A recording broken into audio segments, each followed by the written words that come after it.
बिस्मिल्लाहिर्रहमानिर्रहीम। अस्सलाम वालेकुम नाज़रीन, मैं राजा नसीर हूँ और आप मेरा फेसबुक और यूट्यूब चैनल देख रहे हैं। नाज़रीन, उम्मीद है आप खैरियत से होंगे। नाज़रीन, जैसा कि आपको पता है कि आज एक बहुत बड़ा जो है वो केस, उसका फ़ैसला जो है वो आ चुका है और इस फ़ैसले को सुनने के लिए पाकिस्तानी अवाम और ख़ुसूसी तौर के ऊपर नौजवान नस्ल बड़ी बेचैन और बेताब थी। और ये जो केस था पिछले कई दिनों से जेल के अंदर जो है वो समाअत हो रही थी, हडियाला जेल के अंदर। नाज़रीन, ना सिर्फ इसको पाकिस्तान के प्रिंट मीडिया ने, पाकिस्तान के डिजिटल मीडिया ने, बल्कि पाकिस्तान के सोशल मीडिया ने, पूरी दुनिया के मीडिया ने इस केस को जो है वो रिपोर्ट भी किया है और बहुत बारीक बीनी से इसका जायज़ा भी लिया है। नाज़रीन, मैं आपके सामने वो चंद बातें, वो चंद सवाल और जवाब बिल्कुल हू बहू जो जज साहब ने इमरान खान साहब के साथ किए और खान साहब ने जज साहब के साथ किए, वो आपके सामने बिल्कुल रखने जा रहा हूँ, बिल्कुल हू बहू। और मैं आपको ये भी बताऊँगा इस केस के बारे में कि क्या ये केस ख़त्म हो जाएगा, क्या खान साहब को जो 10 साल कैद हुई है उसके ऊपर कितनी देर के लिए अमरदरामद, क्या वो पूरी सज़ा भुगतेंगे खान साहब, या इसका कुछ और भी हल निकल सकता है। और मैं आपको ये भी बताऊँगा कि क्या इस तरह के केस माजी में भी कुछ जो है वो हमारे सियासी जमातें उनके ऊपर बने हैं या नहीं, वज़ीर-ए-आज़म के ऊपर बने हैं या नहीं, और ये साइफ़र केस बेसिकली क्या है, साइफ़र का मामला क्या है।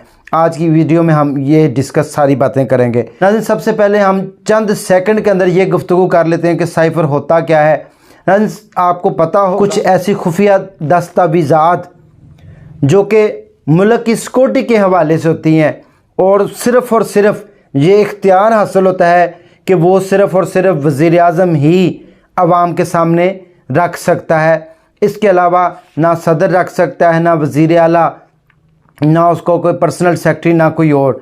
सिर्फ़ एक ही बंदे को इख्तियार ये साइफ़र के अंदर मौजूद है। और जब वज़ीर-ए-आज़म मुंतखब होता है तो वो कुरान पाक पे हलफ भी इसी बात का देता है कि जो हमारे मुल्क की सिक्योरिटी होगी तो हम उसकी जो बात है वो बाहर नहीं शेयर करेंगे।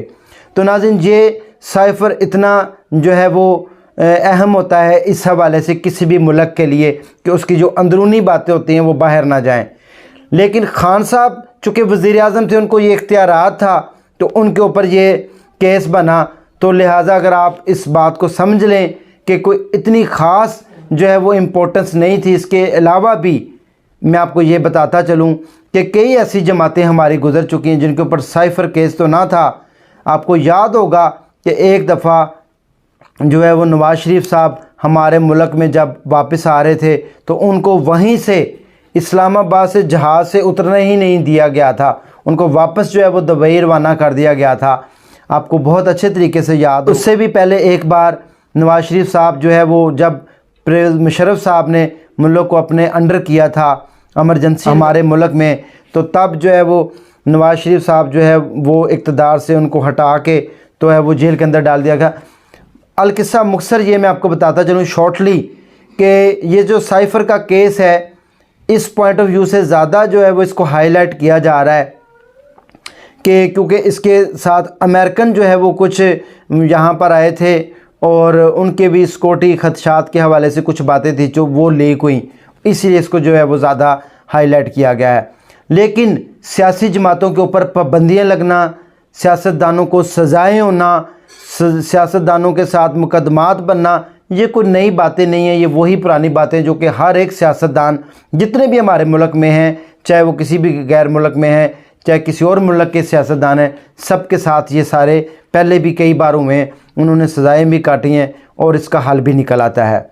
नाज़रीन, अब आपको मैं याद दिलवाता चलूँ कि आपको पता होगा कि खान साहब के ऊपर जो सबसे पहला केस बना था जब इनको इक़्तिदार से हटाया गया था, तो इनके ऊपर सबसे पहला केस बना था तोशाखाना केस।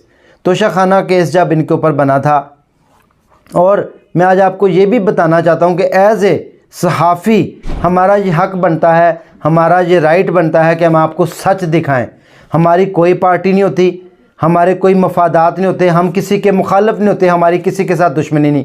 हमारे लिए हमारा मुल्क अज़ीज़ है, हमारे लिए सारे अदारे अज़ीज़ हैं, हमारे लिए हमारी पाक फ़ौज अज़ीज़ है, हमारे लिए सारे सियासतदान जो कि इस मुल्क की आन बान शान है वो सब अज़ीज़ हैं। और हमारे लिए वो काबिल एहतराम लोग हैं जो कि इस मुल्क के खैर खां हैं। हमारे लिए सब बराबर हैं। लेकिन आज हमने जो जेल के अंदर अदालती कार्रवाई के दौरान खान साहब के चेहरे के ऊपर जो मुस्कुराहट देखी, उसका जिक्र करना ज़रूरी है।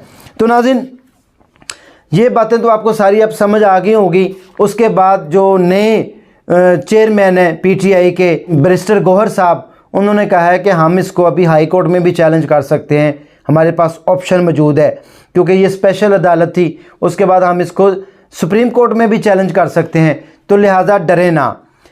उसके बाद नाज़रीन, ये आपको पता है कि बिल्कुल जो इलेक्शन है वो बिल्कुल करीब आ चुके हैं और किसी भी पार्टी को दबाने के लिए, उसके ऊपर प्रेशर जो है वो डेवलप करने के लिए इस तरह के केसेस बनते रहते हैं। लेकिन एक बात मैं आपको बताऊं कि खान साहब जो कि लोगों के दिलों में बसते हैं, मोहब्बत भी करते हैं, सारा कुछ मैं मानता हूं।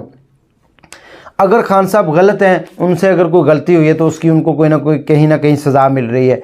ये वही केस है जिसके बारे में उनकी जो बहन है अलीमा खान, जो कि चंद रोज़ से गुफ्तगू करते हुए मीडिया के ऊपर भी, टिकटॉक के ऊपर भी उनकी वीडियो मौजूद हैं, कह रही थी कि मेरे भाई को जो है वो खान साहब को सज़ाए मौत हो सकती है, मेरे भाई को ये हो सकता है। लेकिन इन सारी जो है वो बातों का जवाब, आप बाहर निकलें और वोट अपना कास्ट करें तो हमारी पार्टी जीतेगी। तो इन सारी बातों का जवाब ये है। नाज़रीन, आपने फ़ैसला खुद करना है, आपके हाथ में है सारा कुछ कि आपके लिए जो बेहतर है, हमारे मुल्क को कौन बेहतर अंदाज में जो है वो चला सकता है। 5 साल आपने कौन सी मुश्किलात उठानी है, कौन सी नहीं, या आपने अमन से अपनी ज़िंदगी जो है वो गुजारनी है, अब फ़ैसला आपके हाथ में है। 8 फरवरी बिल्कुल करीब आ चुका है, इंतखाबात का भी वक्त आन पहुंचा है, बिल्कुल करीब है, 8 से 9-10 दिन रह गए हैं। फ़ैसला आपने अपने तकदीर का खुद करना है। अब वो आप अल्फाज सुन लें, मैंने आपको सारी बातें जो है वो बता दी हैं कि कोई ख़तरे वाली बात नहीं, घबराने वाली कोई बात नहीं। सियासी जमातों के ऊपर इस तरह पहले भी केस बनते रहे हैं और ये केस ख़त्म भी होते रहे हैं, और खान साहब जो है वो वापस मैदान में भी आएंगे, कोई घबराने वाली बात नहीं। अगर उनकी ज़िंदगी हुई तो इंशाल्लाह वो सारे उसी तरह उनको मौके मिलते रहेंगे। अब जो हडियाला जेल के अंदर इस केस की जो समाअत कर रहे थे, अब्बुल हसनात जुल्करनैन उनका नाम है जज साहब का, और उन्होंने सबसे जो पहला सवाल किया खान साहब से, उन्होंने कहा कि 342 सवालनामा साइफर केस क्या है। 342 सवालनामा था एक, उसका जवाब उन्होंने लेना था। तो उन्होंने सबसे पहले खान साहब को जो है वो कहा कि क्या साइफर क्या होता है। जज ने इस्तफसार किया, मुझे नहीं मालूम, मेरे दफ्तर में था खान साहब ने ही उनको जवाब दिया। जज साहब कहते हैं कि आप जल्दी में जवाब दें, तो खान साहब ने कहा कि जल्दी आपको है, हमने तो यहीं रहना है जेल के अंदर, हमें कोई जल्दी नहीं। जज साहब से मुकालमा हुआ खान साहब का। फिर 342 के बयान पर आप दस्तखत कर दें। जज साहब ने इस्तफसार किया, मुझे पहले बताएं ये होता क्या है इमरान खान साहब, मेरा तो अभी बयान भी रिकॉर्ड नहीं हुआ। शाह महमूद कुरैशी भी इसी के दौरान बोल पड़े और उन्होंने कहा मेरा तो आपने बयान भी अभी रिकॉर्ड नहीं, तो आप हमें जो है वो आज इस केस के जो फैसला वो भी सुना रहे हैं। शाह महमूद कुरैशी साहब भी वहाँ पर बोल पड़े। उसके बाद खान साहब कहते हैं कि ये साइफर वज़ीर-ए-आज़म ऑफिस में था, सिक्योरिटी की ज़िम्मेदारी होती है, सिक्योरिटी ऑफिसर की ज़िम्मेदारी होती है, सेक्रेटरी प्रिंसिपल की ज़िम्मेदारी होती है, और सेक्रेटरी प्रोटोकॉल की ये ज़िम्मेदारी होती है। ये वाहिद डॉक्यूमेंट है जो ऑफिस से मिसिंग था। इमरान खान ने ये जज साहब को जो है वो जवाब दिया, और उन्होंने कहा कि जब से ये मिसिंग था तब से मिलिट्री सेक्रेटरी जो थे प्राइम मिनिस्टर हाउस के, वो मेरे साथ जो है वो नाराज़ थे, वो मेरे साथ बात नहीं करते थे। और जब से मेरी हुकूमत रही है 3.5 साल, ये वाहिद ऐसा डॉक्यूमेंट्स था जो कि वज़ीर-ए-आज़म ऑफिस से ये मिसिंग था। ये खान साहब ने वहाँ पर उनको जो है वो बयान कलम बंद कराया है। हू बहू जो सामने बातें आई हैं मैंने आपके सामने रख दी हैं। और खान साहब ने यह भी कहा कि मुंतखब वज़ीर-ए-आज़म को हटाने के लिए साजिशें की जा रही हैं, जिसके बाद अब्बुल हसनात जुल्करनैन ने उनको 10 साल कैद बामुशक्कत अपना फ़ैसला सुना, जेल से चले गए। जब वो अपना फ़ैसला सुना रहे थे वहाँ पर शाह महमूद कुरैशी साहब की फ़ैमिली भी मौजूद थी, इमरान खान साहब की जो फैमिली, उनकी सिस्टर वगैरह, भांजे वगैरह, वो भी जेल के अंदर मौजूद थे। तो नाज़रीन, ये थी सारी रुदाद लफ्ज़ बाई लफ्ज़ मैंने आपके सामने रख दी है, जो एक सहाफ़ी की ज़िम्मेदारी होती है कि हू बहू जो है वो आपके सामने रखे। फैसला अब आपने करना है। लेकिन मैं यहाँ पर ये बताता चलूँ, देखें हमारा फिर वही बात आ गई कि ना तो हम किसी पार्टी के बंदे हैं, ना हम किसी पार्टी के मेंबर हैं, हमने जो हो रहा है आपके सामने रखना है। तो नाज़रीन, सादा लफ्ज़ों में ये कह लें कि खान साहब के ऊपर इस टाइम बुरा वक्त चल रहा है, तो बुरे वक्त के बाद अच्छा भी आ जाता है। सारे जो है वो लोगों के ऊपर बुरा और अच्छा वक्त आता है सियासतदानों के ऊपर। और मैं यहाँ पर यह भी बताता चलूँ, खान साहब को इसके दौरान ये देखना, उनसे माजी में जो गलतियाँ सरजद हुई हैं उनका अजाला अब उनको कर लेना चाहिए। और ये मुश्किल वक्त खान साहब के ऊपर जब आया है, उनको ये भी अंदाज़ा हो जाना चाहिए कि उनका सगा कौन था, उनके साथ आज तक जो खड़ा है वो कौन है, और जो उनको छोटी मोटी बातों के ऊपर छोड़कर चले गए, क्या वो उनके सके थे। जब खान साहब इक़्तिदार में आए तो उनके साथ वही पुराने घिसे पिटे सियासतदान, में ये सादा लफ्ज़ों में कहूँगा, जिन्होंने इस मुल्क का सत्यानाश किया, हर अपने मफादात के लिए पार्टियाँ बदली, उनमें शेख रशीद जो है वो सर फरिस्त है।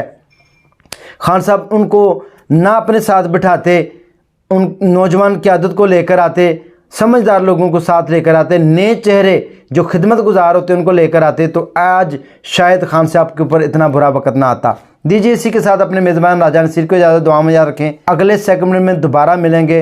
अल्लाह हाफिज़।